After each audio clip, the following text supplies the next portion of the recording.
So yun po no, what's up sa inyo mga pat, pagkadabadag umaga, tanghali, hapon, gabi, kung anong oras yung matrapaprad mga pat. At syempre, good morning! Blessed na naman mga pangat sa inyo lahat dyan. At syempre mga pat, ngayon ay panibagong araw. At syempre, thank you Lord sa panibagong araw, panibagong lakas at panibagong buhay, panibagong pag-asa, panibagong kasiyahan, panibagong experience ngayong araw mga pangat. And syempre, thank you Lord for the blessing today. Yan, mga paat, kahit anong mangyari mga paat, lagi tayong magpapasalamat syempre. Pag bukas pa lang ng ating mga mata, thank you Lord kaagad yan, di ba? Ang hirap ng transition mga pangat. Alam mo yun, pag nagbabago-bago yung schedule mo mga pangat sa shift, no? At syempre mga pangat, yun, meron tayong ano yan, parang may pagbabago ang bira talaga yung mga contractor. Parang may napapansin ako oo nga buti na lang dito hindi gaanong ano yung mga contract.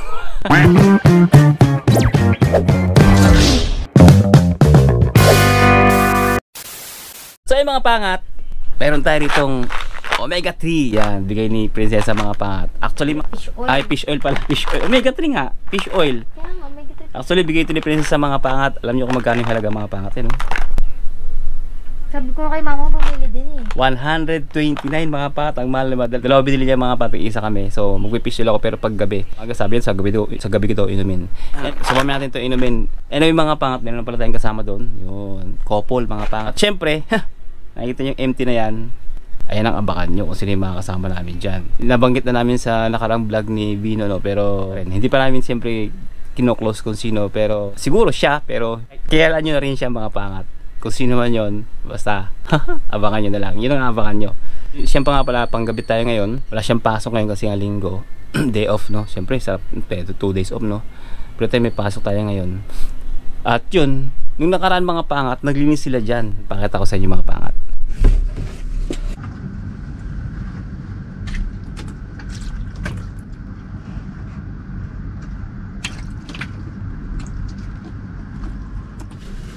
Linis nila.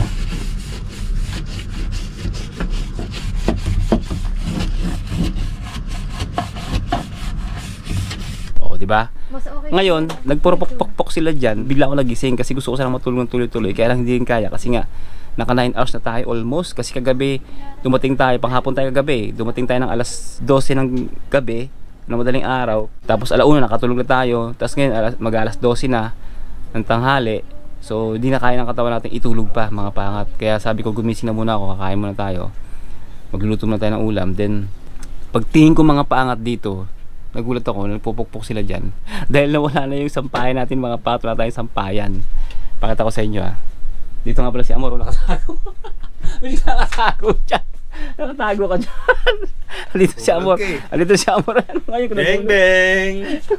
Dito si Amor nakatago. 3 days off. Hinahanap ko, sabi ko ba't wala dito. Pakita ko sa inyo yung pagbabago mga pangat. Diba? Ayaw talaga nila padapuin yung ating kalapate. At mga pangat, isa pang inalis talaga nila. Pinakita ko sa inyo ng nakaraang vlog yun, no? Ang nakaraang vlog mga pangat, no? Wala na silang wala na dapuan or inuman o lubluban mga pangat, no? Wala na yung sampayan mga pangat, no? Pati yung butas tinanggalan nila. Ayun, no? Diba? Ayan, diba natin may sampayan ito yung bakal. Ngayon wala na,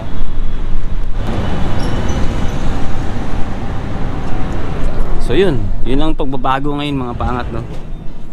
Sahod lang, hindi nagbabago. Sahod lang talaga yung Labas muna kayo mga pangat ni Amor. Kasi bili ako ng munggo tapos paa ng manok. Just only 10 grams mga pangat, mabubusog na naman tayo. Ayun. Ba, talaga matulungin. Nagkakabaklasan mga pangat, no? Talagang yung plat namin inaayos, binabago ang mga bagay-bagay. Yan, syempre, talaga naman nagpipintura sila. Ayun, no? Ayun yung, wala lang sampayan, kaya ang gano'n. Tinanggal na yung sampayan namin. Wala na. Ayun, may mga tinik-tinik, May mga tinik-tinik. Ayun, tinik-tinik. Talaga sa kalapate. Para sa kalapate. Talagang ganoon talaga may pagbabago Siyempre dahil sa pagbabagong 'yan, nabanggit namin nung nakaraang vlog ni Bino, napataas siya. dahil nagbago yung presyo, para hindi siya tumaas, Makibayan. siya na yung tumaas. Kasi nga para hindi siya tumaas yung presyo niya, siya na yung tumaas. Oo. Kapag mabago yan, nagbago pa. Ganun talaga eh. Mor, kamusta nga pala ang yung ang yung trabaho? Talagang masasabi ko, ayos na ayos. Ayos na ayos. Kumbaga, parang may kinalaman din sa dati. Uy, pula pa yan. Wala pa. Yung mga tumatawid sa mga eh mga paat yung gano'n, di ba? Pula pa eh, tapos bila nagtatawid ng mga padamay ka. Buti lang, tingnan ko mga paat, mag-disgrasya tayo sa pinaggagawa ng mga to eh. Porket wala nang sasakyan, mga paat tatawid sila. Pero bawal yun, at saka malay mo may mga dyan, hindi natin alam, CIDG. Yung mga ganyan mga paat, kaya ingat-ingat tayo sa mga gano'n, no? Yung kalagi ko binabanggit, yung papapadamay ka sa pagtawid. Kaya nagbablog-vlog tayo, tapos may tumawid, damay ka, tapos may parating sila, ready sila kasi alam nilang tatawid sila ng bawal eh. So ready sila, tatakbo sila, tayo mga palakad-lakad lang. Yari, di ba? Anyway, huli ko sa vlog. Sa vlog. Sama namin, Pisa Lake Christian. Bye Munggo, bye. 3 grams only, yan Munggo mga panga to. Yeah, 3 grams only. Takutin mo baby. 3 grams only. Free days, brother. Mga pa, daming customer. Waiting lang, waiting. Ako nakabila ko ng Munggo. Tapos paan? Pare, 5 grams only ah. Yan. Ang tapat niya ng mga pangat. Oh, di ba? Boy, 5 grams. Pedicure. Huh? Eh, pedicure nila yung mga pangat. Pag sabi mong pedicure, alam nila yun. Anong bili mo isda, Mor? Lagidlib. Kung sa atin matambaka. Alam, matambakin lang. Di laki mga pangat ng bangot. Ilang tangkal kaya? Dalawa. Sarap pilit. Dalawang tangkal. Nakalat mo kamatis yung doon. Iyan. Kamatis, sibuyas, bawang. Talaga naman. Kanamit eh. Alam mo kung ano to? Tirok. Barakuda yun, di ba? Para ko Tirok pag maliit. Tirok. Iba yung mga pangalan mo ah. Tirok. Muslog, kanuping. Bisugo. Sugo yan? Bisugong lapad. Diba? Kulingan. Ito nga kami. Masarap yan. Lumahan. Bisado mo lahat ah. Hinuhuli ko yan. Alam, huli mo yan? Oo. Okay na ba eh? Ayan na. Ayan ang pangat oh. 5.22. Tapos bili tayo kamatis. Oh, 11 grams na yan. Bibitawan niya. Wala pang piso, Timo. 25 centavos to. Kasi 1 kilo dyan.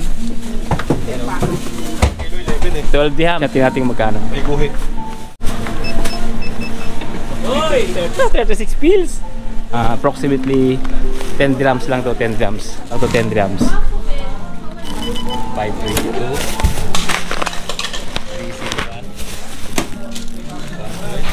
Sakto, 10 grams mga pangat. Ha? 10.50. How much? 10.50. Ah, may sobra pa. May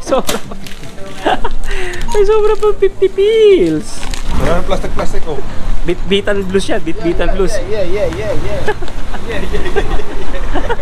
O, Ingo, tuloy ko na yung tanong sa'yo kanina. Kamusta yung trabaho mo ngayon? Ano bang napipili mo? Ayos sa trabaho. Dami tulog. Ang dami tulog. Kadrap po sa school, tulog. Oh, bye. Live. Yeah, live. Kissing 11. Ayos ah, sana all ah. Big drop uli, tulog uli. Yung trabaho nila mga pangat, parang may kaugnayan din doon sa dating na sa Pilipinas. Yung nag-ano kayo ng ano? Yung mga, Pick and drop. Oh, nagpipick and drop sila ng mga foreigner. Oo, parang Sa Pilipinas. Pick and drop sa bangka. Oh, sa bangka, yung mga foreigner. Magdadive. Yun, parang ganoon din mga pangat. Kaya iba lang ngayon, school. Oo. Mga estudyante naman, dati foreigner. Mga snorkeling. Oo. Yan. Ganoon yung dating trabaho nila. Kaya parang okay lang, no? Medyo Same lang. medyo same lang yung galaw. Doon nga lang, 4 hours, uwi na kami. Kasi 4 hours lang kami sa dagat. Pagka 4 hours, uwi na kami nun. Okay na, tapos na. Tapos na yun. Ngayon naman, 8 hours. Ngayon naman 9.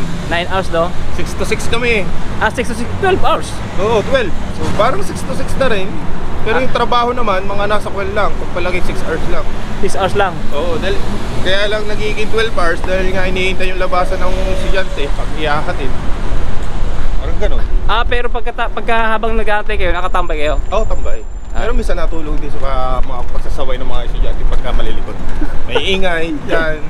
Shhh, ganun. Shhh. Yun lang. Ganun, Bawal mo sigawan. Paano Bawal. paano sinasaway? Tahimik, sigaw lang. So yung mga pa, magluluto si Prinsesa, siya nagluto. Ano, ito na? Na. Bahala ka na dyan, ha? So yung mga pangat, ututanggalin natin mga pangat. Labanggit ko kanina mga pangat yung pagbabago ng building namin dito. So parang kagaya din sa buhay ng tao mga pangat, no? Siyempre pag gusto mong baguhin yung buhay mo, pag gusto mong baguhin yung future mo, lahat ng pagbabago mga pangat, may kalakip yan ng pagtanggal. May dapat kang alisin o baguhin sa sistema o sa sitwasyon ng buhay mo, no? Kagaya ng building na to mga pangat, gusto silang maging maayos o mapanatili mga pangat na walang dumi yung pasimano, no, ng bintana. Nilagyan lang ganyan para hindi nadapuan ng kalapate. Ganun talaga eh. So inalis nila yung mga salasalabat dyan, pati itong sampayan. Kinakailangan talaga may magsakripisyo, which is kami, magkasakripisyo kami na dito magsampay sa loob, no? At sampay naman si Prinsesa sa loob dito mga pangat, pero ako kasi gusto ko talaga naaarawan yung sinampay ko. Mas feel ko na naaarawan siya kaysa sa loob na tutuyo, no? So anyway, kung talagang gusto mo nang baguhin yung sarili mo o ayusin yung landas ng buhay mo o gusto mong maging mabuti yung future, mayroon talagang dapat alisin o baguhin sa buhay natin ng mga pangat. Kagaya halimbawa, gusto mong makatapos ng pag-aaral, kung nagbubulakbol ka, hindi ka talaga makatapos ng pag-aaral yan mga pangat, no? So kailangan mong baguhin yun, alisin yung pagbubulakbol at dagdagan yung sipag sa pag-aaral. Parang ganito mga pangat, may inalis, may dinagdag. Inalis yung sampayan, pero dinagdag naman yung tusok dyan, di ba? Yung pinakita ko sa inyo kanina. Tapos dinagdagan ng pintura, inalis yung dating pintura, di ba? Parang ganun sa buhay ng tao mga pangat. Kagaya ng halimbawa, ay gusto mong maging malusog o gusto mong gumanda yung katawan mo, magkaroon ng magandang figure, at may aalisin ka sa diet mo at may idadagdag ka sa diet mo, at syempre aalisin mo na yung mga bagay na pagpupuyat. So kailangan mong mag-exercise. Yun yung dapat mong gawin pagka gusto mong gumanda yung figura. May dadagdag ka at may aalisin ka, kagaya ng healthy food, healthy living. For example, ikaw isa kang magulang na nahirap ka mag-adjust o umi-step doon sa healthy living na tinatawag, huwag mo nang ipamana sa mga anak mo mga pangat. Walang masamang kumain ng mga sausage, hotdog, or fast food. Siyempre, bilang bata, ano yan eh, kumbaga, nag-i-enjoy sila dyan eh, parang reward, di ba mga pangat, pag pinapakain natin sila sa Jollibee. But at the same time, andun dapat mga pangat yung tinatawag na parental guidance, explanation. Kapag kumain ka ng madalas, ng ganitong klaseng pagkain, itong pwede mangyari sa katawan mo. Sa murang edad, maintindihan nila kung ano yung kinakain nila. Ipapaliwanag din dapat natin mga ano naman yung pagkain na magiging healthy yung body. Doon natin ipapasok mga pangat yung healthy food, gulay, isda, di ba, yung mga ganon. Para yung mga anak natin hindi nila danasin pa yung mahirapan sila to step on how to healthy living. Tama ba yung English ko? Di ba? Hindi siya madali, pero sa umpisa lang naman yan mga pangat, hindi madaling gawin. Pero pag nakasanayan mo na yan, dire-diretso na yun. At ayun na yung hahanapin ng katawan mo. At syempre, kung gusto mo namang baguhin yung iyong pag-uugali, no? Mabilis kang magalit o mabilis kang mairita o dati kang marites, chismosa or pinapatulan mo lahat ng mga bagay-bagay, konting diferensya lang, mabilis kang pumatol mga pangat sa mga bagay-bagay. Kung gusto mong mabago yun, may dapat kang alisin, no? Dapat mo talagang practicein siya, no? Kagaya halimbawa, doon natin palapatol ka sa konting bagay na narinig mo or pinapansin mo o mahilig kang umapila o in short is mapapil kang tao. Dapat marunong kang mag-ignore ng mga bagay-bagay na hindi naman importante talaga. Yung sinabi ng isang tao na sa mga nadidinig mo na hindi naman talaga siya makatulong sa gusto mong mangyari sa buhay mo, in the future sa buhay mo, ignore mo yun mga pangat. Huwag mo na siyang pagpapatulan at huwag mo nang pag-iintindihin pa at huwag ka nang umapila pa. Lalo na mga pangat kapag halimbawa kagaya niya nagkakaedad ka ng mga pangat. Dapat talaga mayroon kang mga bagay na tinatanggal sa buhay mo, may inaalis ka sa buhay mo, at mayroon kang idinalagdag sa buhay mo, mga pangat, na alam mo makakatulong sa'yo in the future, no, sa hinaharap, no, hanggang sa ikaw tumanda, no. Lalo na ngayon, nasa gantong edad tayo, 40 pataas, no, mga pangat. So, dapat talaga may mga pagbabago o may baguhin tayo, especially sa ating karakter o attitude o pag-ugali mga pangat. Dapat hindi na tayo kagaya ng dati na konting bagay lang, konting emotion lang, masyado na tayong affected, no? Siyempre, napakaiksi ng buhay. Talaga dapat, piliin natin maging masaya lagi. Piliin natin maging masaya kahit sa kabila ng pagsubok ng ating buhay, no? Hindi madaling gawin, o sabihin natin madaling sabihin, pero mahirap gawin, mga pangat. Yung kagaya ng ginagawa ng isang agila, no? Na kaya niya ma-overcome yung bagyo. At hindi lang kwento yun. In real life, ang mga agila, mga pangat, sila yung pag may bagyo, lumilipad sila ng mas mataas pa sa bagyo. Ganun ang mga agila, mga pangat. Na-overcome nila yung mga bagyo. Ganun sila katitindi. Ganun kahusay. Ganun sila kahusay mag-isip. Kumbaga, kaya nilang mamuhay kahit may bagyong sa paligid. Namumuhay pa rin silang mapayapa. That's the eagle think, no, an eagle attitude. Sana ma-adapt natin yung ganung klaseng o skill ng isang agila para siyempre ma-overcome natin yung mga bagay-bagay, mga pangat. Sa bawat sitwasyon ng buhay, dapat talaga may binabago tayo. At kung gusto nating mag-improve, talagang wala tayong magagawa kundi mayroon tayong aalisin at mayroon tayong idadagdag sa buhay natin ng mga bagong bagay, di ba? Ay, yun pa nga pa. Pwesto na tayo, nangawit yung likod ko. At syempre, mga pangat, hindi naman talaga natin mga pangat kaya mag-isa. Baguhin yung ating sarili, mga pangat. Kasi mga pangat, sa mga hindi nakakaalam, mayroon kang tatlong ikaw. Laman, which is ito yung nakikita natin, yung ating soul at yung ating spirit. So mga pangat, flesh natin, ito yung malakas sumatak sa atin para gumawa ng kasalanan. Yung may galit, may inggit, may inis, nagugutom, lahat ng nararamdaman is yung laman and yung soul yan. Ito yung laging may emotion. And then, para makakonect tayo kay Lord, o para kausapin tayo ng Lord, o para ma-feel natin si Lord, yun mga pangat yung spirit. Kaya tayo may spirit. Mayroon kang tatlo ikaw, mayroon akong tatlo ako. So mga pangat, kung minsan talagang namamatay yung ating spirit because namamayagpag yung ating soul o yung ating flesh, yung ating laman. Hindi literal na namatay, mga pangat. Hindi naman namamatay ang spirit eh. Ibig sabihin humina yung power ng spirit sa kanilang pagkatao. Para tuluyan nating mabago yung ating sarili, sikapin nating lumapit kay Lord. Buhayin natin yung ating espiritu, mga pangat. I-connect natin kay Lord. Palakis natin yung ating spirit. Ayun lang yung paraan, mga pangat, para makakonect tayo kay Lord. Kausapin tayo ni Lord para ma-feel natin si Lord. Yung ating spirit ang kailangan nating palakasin para tuluyan nating mabago yung hilig ng laman o yung gusto ng ating soul, ng ating kaluluwa. At isuko natin yung ating sarili, mga pangat. Isuko natin sa Kanya, isurrender natin sa Kanya kasi wala naman talaga tayong magagawa, mga pangat eh. Kasi kung lakas lang natin, mga pangat, para baguhin yung ating sarili, is mahihirapan tayo. Humingi tayo ng tawad. Hingi natin ang tawad yung mga bagay-bagay na nagawa natin pagkakamali. Kausapin natin siya. Matuto tayong lumapit sa Kanya, mga pangat. Isurrender natin yung buhay sa Kanya, mga pangat. At wala tayong magagawa, mga pangat, actually, para magbago yung ating sarili. Kasi napakahinan natin, mga pangat. Actually, walang ibang makakapagpabago niyan kundi si Lord lang talaga, mga pangat. Hindi yung asawa mo, hindi yung magulang mo, hindi yung school, hindi kung sino yung tao, kundi si Lord lang, mga pangat, na makakapagpabago sa'yo. Totally. Yun na hindi madali. Hindi talaga siya madaling gawin, mga pangat. Kasi mga pangat, yung hatak nga ng laman sa atin o nung flesh na tinatawag itong katawang lupa natin na eventually mawawala naman talaga sa mundo. Alam niyo ba, mga pangat, kung sino yung mas malakas sa dalawa, yung spirit and yung soul, yun yung mas mananaig, mga pangat, no, sa buhay natin. For example, mga pangat, kung malakas yung soul, yan, mga pangat, yung emotional, galit, inggit, lungkot, siya yung soul, yung nakakaramdam ng yung music, entertainment. Pero mga pangat, yung spirit, yan yung eternal.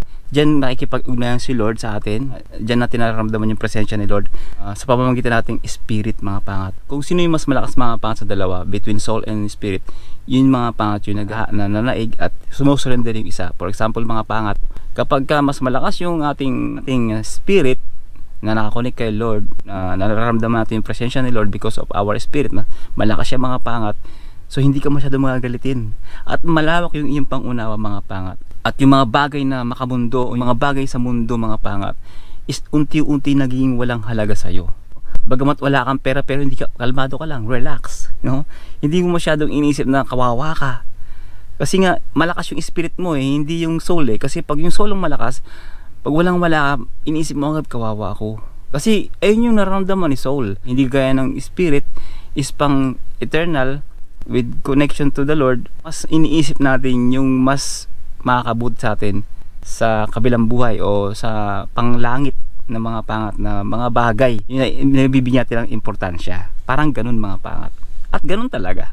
Kung dati-dati hindi ka nagpe-pray, kailangan mo mag-pray. Masaya, malungkot, may problema o wala, you should pray mga pangat. No? Hindi tayo magpe-pray because hihingi. Kung hindi magpe-pray tayo para magpasalamat, no? Magpasalamat sa Kanya. And kung hindi ka nag-church dati, you go to church. We need that mga pangat for our spiritual, para lumakas siya. Kaya nga may tinatawag na spiritual life no mga pangat. Kasi nga yun yung kailangan natin palakasin no mga pangat. And then kung dati is hindi ka nagbabasa ng Bible, you read it. Magbasa tayo mga pangat. Dapat bago tayo magbasa, mag-pray muna tayo, hingi tayo ng guidance talaga sa Kanya mga pangat. Para maintindihan natin, makain natin mga pangat, yung talagang salita niya. Makain ng ating spirit, yung Kanyang salita na magbigay sa atin ng lakas, no? Para lumaban sa mundong ito. Kasi we are in the last days na mga pangat talaga. Kaya be ready mga pangat, be ready. Talagang ihanda natin yung ating sarili. Kung iniisip pa natin magpayaman sa mundo, hindi masama, pero mga pangat, mas unahin natin, no? Mas unahin natin yung ating spirit, mas unahin natin siya. O sa mga parang naguluhan mga pangat, yun talaga ang realidad mga pangat. Meron tayong laman, soul, and spirit. Bilang isang Kristiyano, no mga pat, at bilang isang naniniwala kay Lord, ulit ko, wala tayong pinopromote na religion. Ang pinopromote ko mga pangat is yung relation between man and God. Yun lang mga pangat, yun lang. Kasi sa mga hindi naniniwalang may Diyos, bumili ka ng tangke, no? At yun yung saksak mo sa ilong mo, doon ka huminga. Kasi mga pangat, yung hangin nalalanghap natin para huminga tayo, may gumawa niyan eh. May creator talaga. Sana ikaw na nanonood, nagkaroon ka ng kaliwanagan mga pangat, at napag-isip-isip mo rin, no mga pangat, kung papaano unti-unting lumapit kay Lord mga pangat. Basta ang importante mga pangat, natanggapin mo na may Diyos na lumikha sa'yo, darating siya para kunin tayong mga anak niya. Ayun mga pangat, hanggang dito lang itong vlog ito. Maraming salamat sa pagsama sa akin o sa pakipag-utang dila. At siyempre kumakain na sila, kaya na pa tayo tinatawag, sinasinya sa ni Prinsesa, luto na yung ulam. Siyempre, hanggang dito lang itong vlog ito. Don't forget to like, share, and subscribe. Think positive lang, good vibes. God bless you all. Sa lahat ng pagsubok at tagumpay, to God be the glory. God first, always. See you on the next one. Let's go!